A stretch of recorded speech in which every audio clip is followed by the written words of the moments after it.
Hola, ¿cómo estás? Buenos días. Hoy es sábado 23 de mayo y seguimos con esta segunda parte que analiza este texto de Raquel Rigoyen Fajardo, Horizonte de Constitucionalismo Pluralista del Multiculturalismo a la Descolonización.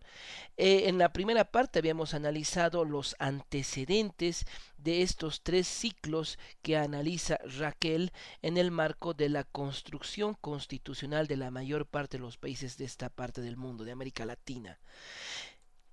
Vamos a entrar de lleno a estos tres ciclos. Este primer ciclo que es el constitucionalismo multicultural de 1982 hasta 1988. El segundo momento, que es este constitucionalismo pluricultural del 89 al 2005, y por último ese constitucionalismo plurinacional del 2006 al 2004. En el marco de este constitucionalismo multicultural que se desarrolla del 82 a 1988, hay una emergencia, dice ella, del multiculturalismo. ¿No? Las demandas indígenas empiezan a ser, digamos, bastante centrales en el marco de generar las agendas políticos sociales de los diferentes estados, y eso obviamente inclina a que estas demandas de estas comunidades, de estas poblaciones, sean también elemento para ir generando reformas constitucionales, ¿no? Entonces ya se empieza del 82 al 88 a abrir las constituciones a los temas de diversidad cultural, en temas sobre todo de multiculturalidad y multilingüe, ¿no? Algunos países fuera de América Latina como Canadá ya genera todo un debate, ¿no?, sobre esta temática, ¿no?, en el marco de 1982 y el reconocimiento a su herencia multicultural, ¿no? El 85 en Guatemala los derechos de los aborígenes, ¿no?, el reconocimiento de la naturaleza multiétnica, los derechos culturales, lingüísticos, territoriales, el desarrollo de las autonomías ya para 1987 y 1988, el último en el Brasil, el primero en Nicaragua, serán, digamos, los elementos centrales que van a ir formulando, reestructurando y generando ese constitucionalismo multicultural del 82 a 1988. Eh, pero aún no hay un reconocimiento del pluralismo como tal. Sí hay una apertura, ¿no? Sí hay una apertura a lo diverso, a lo multicultural, ¿no? Habría que analizar, por ejemplo, el 82, qué está pasando en Bolivia, ¿no? Esa es una pregunta que te la hago a ti. ¿Qué está pasando el 82 en Bolivia, ¿no? ¿Cuáles son las preocupaciones de las políticas de Estado el 82 acá en Bolivia? El segundo ciclo del 89, 1989 al 2005 ya se afirman los derechos de las naciones originarias, ¿no? La identidad, la cultura, se desarrolla el concepto de nación multiétnica y multicultural, ¿no? Esta configuración va a generar el Estado pluricultural, ¿no?, que también ya es una situación a nivel global en el marco del convenio 169 de la OIT, que, digamos, imprime este impulso multicultural, multiétnico, de aceptar en las constituciones esta diversidad, ¿no? eh, oficializan las lenguas indígenas, se las acepta, la educación bilingüe, intercultural, los derechos sobre sus tierras se efectúan, nuevas formas de participación para, digamos, abriendo la construcción de ese Estado ya moderno, ¿no? Introduce fórmulas de pluralismo jurídico para ya la apertura de y la salida del monismo jurídico y la llegada y apertura del pluralismo jurídico en el marco de aceptar otros sistemas jurídicos, ¿no? Se reconoce las autoridades originarias, indígenas o campesinas, se reconoce el derecho consuetudinario. Nuevamente acá te pregunto, qué está pasando del 89 al 2005 en Bolivia? ¿Qué gobiernos están? ¿No? ¿Cómo se están dando estos cambios en la constitución, en la constitución de esos años? ¿No?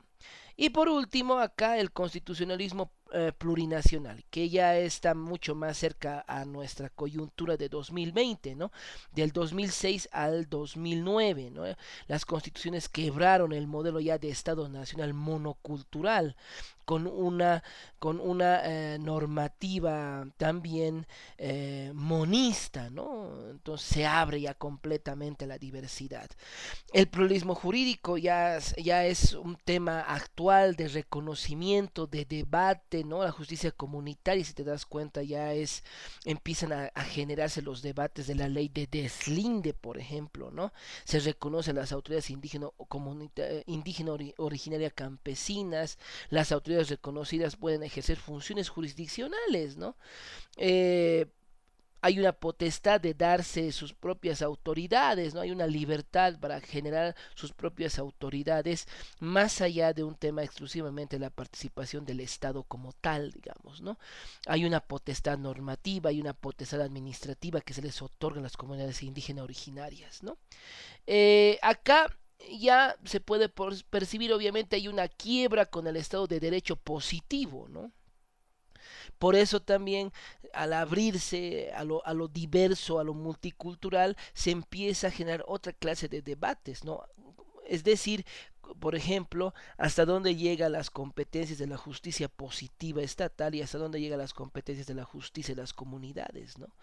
Ese elemento es fundamental para ver el tema de el límite de la justicia indígena, ¿no?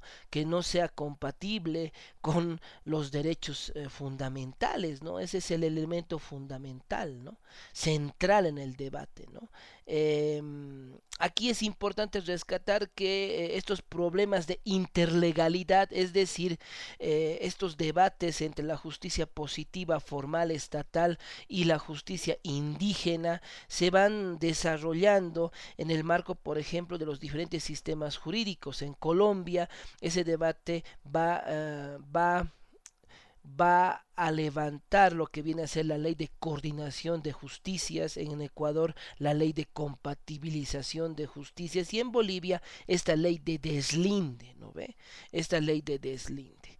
Aquí, como decíamos, los dos casos emblemáticos en esta parte del mundo es Bolivia por un lado y Ecuador por el otro. Pero veremos qué más sucede en este momento del 2006 al 2009.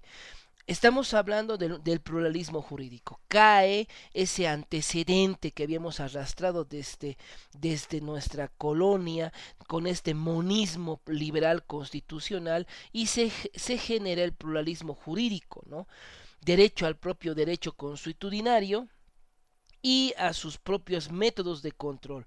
Base normativa es el convenio 169 de la OIT de 1989 que supera al convenio de 107 de 1957. Entonces, también tomar en cuenta este elemento, el debate de lo diverso, el debate de lo multicultural, no es un tema estrictamente de los gobiernos interiores en América Latina, Bolivia, Ecuador, no. También son las delimitaciones y el seguir las líneas, las directrices internacionales, en este caso de la OIT, ¿no? Eso es muy interesante porque algunas veces pensamos que este debate de lo plural, de lo diverso, la descolonización, son temas estrictamente de América Latina y se han ido generando, por ejemplo, con todo este desarrollo de los gobiernos de esta izquierda del siglo XXI que se llamaba, ¿no? Lula da Silva, Evo Morales, ¿no? Pero no es así, ¿no? Lo que más bien es al contrario, son también las organizaciones internacionales como la OIT que le imprimen y exigen el cambio para salir de ese monismo, para salir de estos antecedentes de monismo liberal constitucional y generarse y desarrollar un pluralismo jurídico, ¿no? Acá es importante también de que en el mundo, no solamente en América Latina, se está pensando estos cambios, ¿no? Intelectuales de la talla de Taylor en 1993, Kiplinka del 1995 al 2001 y sus textos sobre ciudadanía, diversidad y ciudadanía, ¿no? Las teorías de la diversidad, el reconocimiento de los derechos de ciudadanía multicultural, ¿no? Temas que van también a ser discutidos en Canadá, por ejemplo, ¿no? Entonces, en este pluralismo jurídico que ha sido impreso y ha sido acelerado por la OIT, hay grandes reformas judiciales, ¿no? Las tendencias globales en el marco de las directrices también del Banco Mundial, el Banco Interamericano de Desarrollo, las reformas al Poder Judicial para mejorar la administración de justicia. No nos podemos olvidar que, por ejemplo, junto con el reconocimiento de las autoridades originarias, también se reconoce otros mecanismos, ¿no? Para un poco descongestionar el sistema jurídico, la conciliación, el arbitraje, estos métodos alternativos de resolución de conflicto, que también vienen por instrucción de las grandes instituciones mundiales, ¿no? La OIT, Naciones Unidas, etcétera, ¿no? Generación de mecanismos alternativos, lo que habíamos hablado, y las estrategias de superación, como te decía, del monismo jurídico para llegar a un debate actual que es el tema del pluralismo jurídico. Esto es importante, nuevamente lo reitero, porque muchas veces pensamos que y creemos que el debate es muy latinoamericano, muy de Venezuela, muy de Bolivia, muy de Ecuador, cuando no es así, ¿no? También ha tenido mucho que ver la participación de instituciones internacionales como la OIT para, digamos, apresurar esa salida del monismo jurídico y la entrada al pluralismo jurídico. Vamos entonces a ver los dos casos emblemáticos. Uno es el Ecuador y el otro es Bolivia, ¿no? En el caso de Bolivia tenemos esto que tú ya lo conoces perfectamente, que es la refundación del Estado, ¿no? Hay una refundación que ha sido dura, ha sido muy dura en la historia y en los anales de nuestra historia boliviana, ¿no? El reconocimiento de las raíces milenarias, ¿no? La constitución actual es justamente efecto de ese reconocimiento de nuestro proceso anterior a nuestra colonización, ¿no? Ponerle fin al colonialismo, a pesar de que, bueno, ya tenemos y sabemos los resultados, que no ha sido algo, digamos, o sea, no es algo muy fácil el descolonizarse, ¿no? No solo son las culturas diversas, sino también las naciones originarias, ¿no? Y eso también ha sido un elemento que, digamos, no se logra comprender en este periodo, ¿no? La marcha del Tifnis es un elemento importante que muestra que hay, digamos, en los procesos constitucionales que se hacen en Bolivia, cuya bandera de liderazgo la lleva el MAS, el movimiento al socialismo, dejando de lado a otros sectores de comunidades indígenas, sobre todo del oriente. Esta bomba, digamos, va a explotar con la marcha del Tifnis, ¿no? Y eso va a mostrar también de que, digamos, de cuánto se estaba trabajando por algo realmente diverso, por algo realmente, por algo que pueda reconocer esta diversidad nacional, ¿no? Parece que no se estaba luchando por eso y se estaba luchando por la consolidación de otra hegemonía de poder de una población, ¿no? Bueno, esos son temas también que son muy interesantes en el marco de nuestra historia, ¿no? Y el pluralismo jurídico, se pluraliza o solo los derechos, como el debate del pluralismo también en la democracia, en las instituciones, en el ejercicio del poder, ¿no? Elementos, como bien te decía, que bueno, que son parte actual del debate, pero que actualmente tal vez se los ha dejado un poco de lado por el tema de lo que viene a ser la pandemia y estos elementos, pero que nuevamente reitero, no están al margen de un debate internacional. Más al contrario, están muy de la mano de los debates internacionales en que también se refieren, se centralizan en lo diverso, en lo multicultural, en los procesos de descolonización, etcétera, etcétera, etcétera.